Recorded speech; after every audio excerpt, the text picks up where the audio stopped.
Hello बच्चों, welcome back. अपने एरोडोव के सॉल्यूशन में जो काइनेमैटिक्स का जो सॉल्यूशन का सीरीज चल रहा है उसको हम लोग आगे बढ़ाते हैं और इस वीडियो में हम लोग सॉल्व करेंगे क्वेश्चन नंबर 1.13 जो कि 13वें नंबर का क्वेश्चन है। राइट। सबसे पहले मैं आपको क्वेश्चन समझा देता हूं। इस क्वेश्चन में बोला है कि पॉइंट ए जो है वो यूनिफॉर्मली विद वेलोसिटी v से इस तरीके से भागता है कि उसकी जो वेलोसिटी का वेक्टर है वो कंटिन्यूअसली पॉइंट बी जो है, जो पॉइंट है जो आगे भाग रहा है, आगे आप देखोगे वो रेक्टिलिनियरली भाग रहा है और वो उसी के डायरेक्शन की तरफ हमेशा फोकस्ड है। और ये वाली कंडीशन दी है कि u is less than v। और इसमें बोला गया है कि इनिशियल मोमेंट पर ये दोनों वेलोसिटीज आपस में परपेंडिकुलर हैं और इनके बीच का जो सेपरेशन है वो l है। और बोला गया है कि how soon the points will converge. इसका क्या मतलब हुआ कि कितनी जल्दी a जो है b को जाकर के पकड़ लेगा, यानी कि कन्वर्ज दोनों एक ही पॉइंट पर होंगे। तो ये अज्यूम करिए कि यहां पर b पॉइंट है, वो आगे जा रहा है u वेलोसिटी से, यहां पर a पॉइंट है और इनके बीच का डिस्टेंस l है। तो इनिशियल मोमेंट पर इसकी वेलोसिटी इस तरफ होगी जो कि v है। राइट। अब देखिए ये अगर थोड़ा सा आगे आ गया b, वो स्ट्रेट लाइन पे जाएगा क्योंकि रेक्टिलिनियरली लिखा है इसमें। तो इस समय आगे जाकर के मान लीजिए यहां आ गया तो इसकी वेलोसिटी का वेक्टर कुछ ऐसा होगा। फिर ये कुछ और आगे आ गया तो ये फिर और आगे आ जाएगा, इसकी वेलोसिटी का वेक्टर कुछ ऐसा होगा और ऐसा प्रोसेस कंटिन्यू होता जाएगा जब कुछ आगे जाकर के जब a और b दोनों एक ही पॉइंट पर होंगे। राइट। तो a जो है कुछ इस पॉइंट से ऐसे चलते हुए और b जो है कुछ ऐसे स्ट्रेट लाइन पे जाते हुए यहां पे मिल जाएंगे, यानी कि a जो है b को पकड़ लेगा। राइट। और बोला गया है कि कितने टाइम के बाद ऐसा सिचुएशन पॉसिबल है। क्लियर? आई होप आप ये बात समझ गए होंगे और इस क्वेश्चन को समझ गए होंगे। अब हम लोग इसको डिटेल में इसका सॉल्यूशन करना शुरू करते हैं। तो जैसा इसको फिर से बना लेते हैं भाई। ये क्या है? पॉइंट बी और एल लेंथ नीचे क्या है भाई? Point A.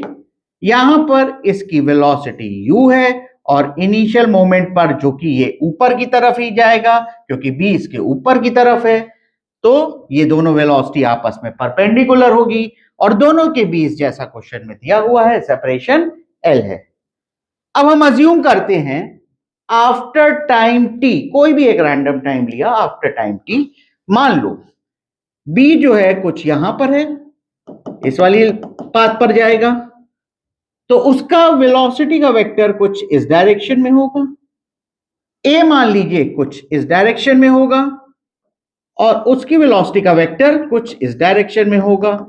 अगर इस वेक्टर को मैं आगे एक्सटेंड कर दूं और इनके बीच का अगर एंगल थीटा ले लूं, राइट, तो क्या मैं ये देख सकता हूं कि ये जो u है वेलोसिटी वेक्टर, इसका इस डायरेक्शन में जो कंपोनेंट होगा वो होगा u cos थीटा। राइट। अब इस क्वेश्चन को हम लोग सॉल्व करेंगे। एक में हम लोग जो मैनिपुलेशन करेंगे वो वर्टिकल डायरेक्शन के लिए करेंगे, दूसरे में जो मैनिपुलेशन करेंगे वो हॉरिजॉन्टल डायरेक्शन के लिए करेंगे। राइट। अब इस सिचुएशन में जो कि एट टाइम t हमने लिया है, इन दोनों के बीच का जो रिलेटिव वेलोसिटी होगी वो क्या होगी? वो होगी v, जो कि हमेशा इसका मैग्नीट्यूड कांस्टेंट है, minus u cos theta. Right. Clear हुई बात? इन दोनों के बीच की रिलेटिव वेलोसिटी ये हो गई और ये अलोंग द लाइन ये हो गई। क्लियर? अब माना हमने कि आफ्टर टाइम dt, t के बाद dt थोड़ा सा समय लिया। राइट। तो इस समय यहां पे इनके बीच का जो सेपरेशन लिया वो मैंने r लिया। तो आफ्टर टाइम dt वो कुछ छोटा सा डिस्टेंस उसने अपना घटाया होगा। r से जो घटा होगा छोटा सा डिस्टेंस वो क्या है? dr घटा होगा।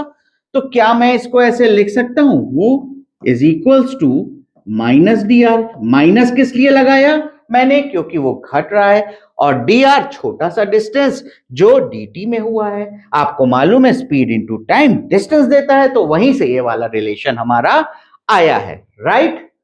अब देखिए, अगर मैं इसको देखूं तो भाई पहले लेंथ ऐसे थी, और फिर आफ्टर टाइम जो इन दोनों के बीच का सेपरेशन हो गया है वो r हो गया है।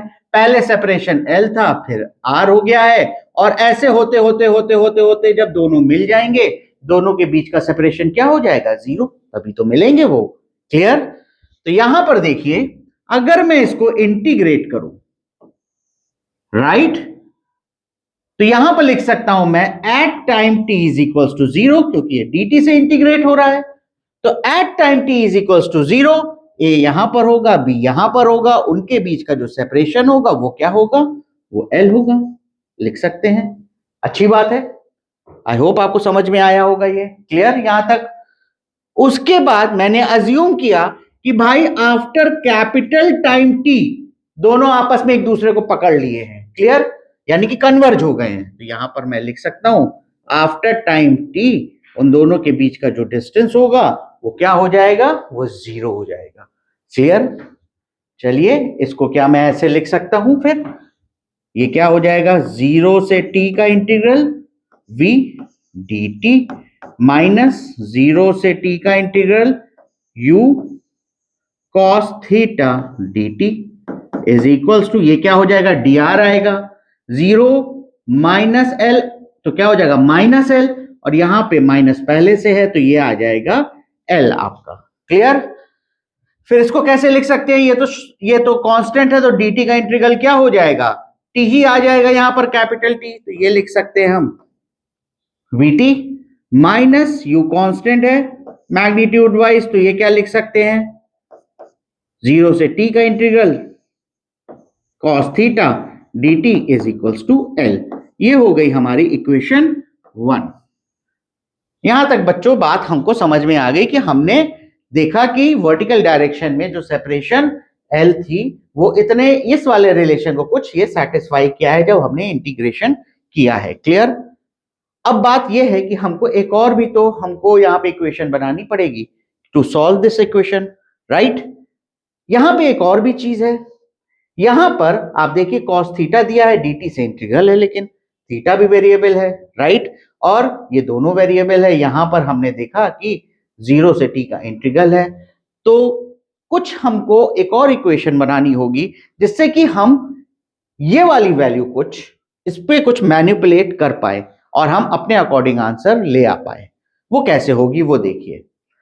अब देखिए यहां पर इस समय अगर आप देखिए, या इस समय नहीं, आफ्टर टाइम कैपिटल T, ये वाला B जो है वो यहां से चल के यहां तक आ गया, राइट। तो उसने डिस्टेंस कितना कवर किया होगा, उसने डिस्टेंस स्पीड इनटू टाइम ये कवर किया होगा, राइट। अब फिर से हम आते हैं कि अगर हम बात करें A की, ये तो हमने क्या लिखा, B के लिए लिखा, अब हम A के लिए लिखते हैं। तो A जो कर रहा होगा अपना हॉरिजॉन्टल डायरेक्शन में डिस्टेंस, वो एट टाइम T, अगर हम किसी भी टाइम T पर उसका हॉरिजॉन्टल कंपोनेंट ऑफ वेलोसिटी लेंगे तो वो क्या होगा, cos theta, right, v cos theta.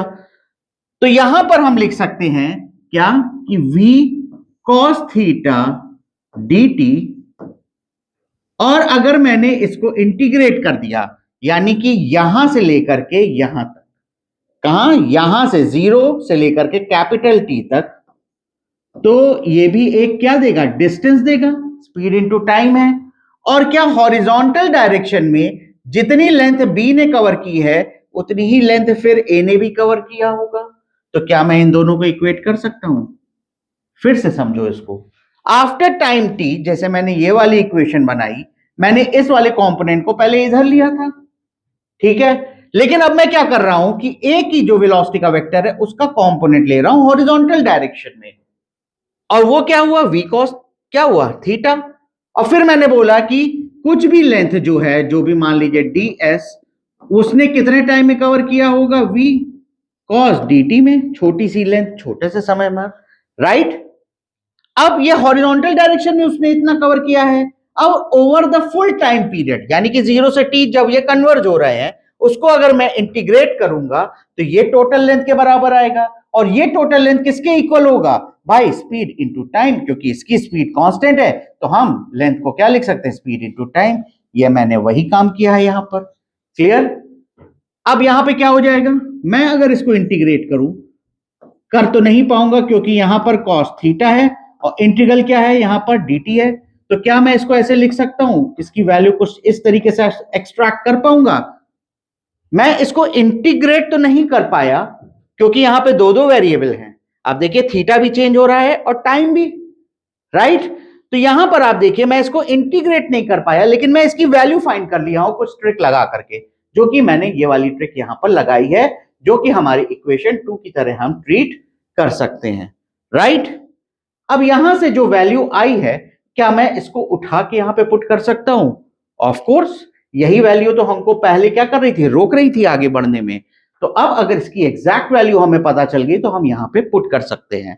तो क्या हो जाएगा? ये vt माइनस u, और ये क्या है? ut है, तो ये u square t upon v हो जाएगा। और ये किसके इक्वल हो जाएगा? ये हो जाएगा l के इक्वल। क्लियर? तो यहां से हम क्या लिख सकते हैं? v square minus u square t is equals to vl। तो t क्या हो जाएगा यहां से? vl upon v square minus u square, जो कि हमारा आंसर है जो आपके पीछे दिया हुआ है। क्लियर? देखिए यहां तक तो बात हो गई जो क्वेश्चन में। इससे और भी चीजें क्या पूछी जा सकती है जो मैं क्लास में पूछता हूं बच्चों से। यहां पर पॉइंट B है, यहां पर पॉइंट क्या है? A है। दोनों के बीच डिस्टेंस क्या है? L है। ये कुछ आगे गया और ये कुछ इस तरीके से गया, उसको पकड़ लिया।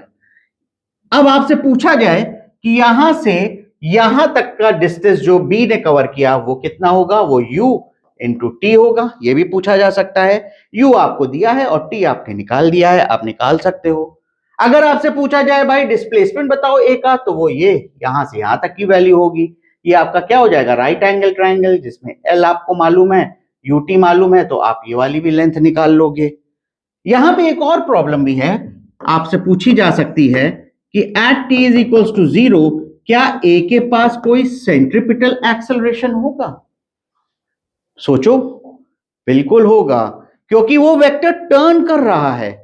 और वेक्टर अगर टर्न कर रहा है तो ऑफ कोर्स उसका मैग्नीट्यूड जब नहीं चेंज हो रहा है तो उस पे एक ऐसा एक्सेलरेशन लग रहा है जो कि उसका मैग्नीट्यूड नहीं लेकिन उसका डायरेक्शन चेंज कर रहा है, और वो हमेशा उसके परपेंडिकुलर होगा उस वेक्टर के, राइट।